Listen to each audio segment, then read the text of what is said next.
Salut, j'espère que tout le monde va bien. Moi, je vais très bien. Alors aujourd'hui, j'aimerais qu'on parle un tout petit peu du Saint-Esprit.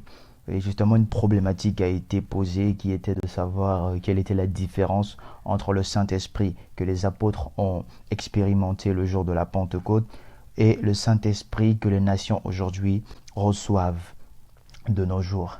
Et il a été fort heureux de constater que c'était le même esprit qui a opéré avec les apôtres, le même esprit qui a opéré avec Pierre, tous les apôtres Paul, c'est le même esprit qui travaille et qui veut travailler avec nous aujourd'hui. Parce que la Bible va nous dire que le Dieu que nous servons ne connaît ni changement ni ombre de variation.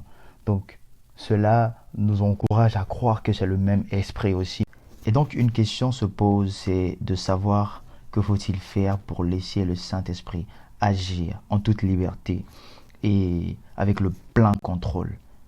Alors il faut savoir simplement que le Saint-Esprit, lorsqu'il vient dans nos vies, il, il arrive dans l'esprit, ce qui permet à l'âme de recevoir des signaux divins et d'en recevoir aussi la compréhension, car l'âme est le siège de l'intellect, et ce qui permet à l'homme, corps, d'être simplement un canal d'exécution. Et ainsi le monde pourra voir les miracles et des prodiges que le Saint-Esprit fait au travers de nous. Si on veut voir les miracles et on veut obtenir les résultats tant obtenus des apôtres, il faudrait laisser le Saint-Esprit prendre le contrôle, qui commence dans notre esprit, qui donne la compréhension à l'âme, et le corps n'est que l'exécution de la compréhension des signaux divins. Que Dieu te bénisse abondamment.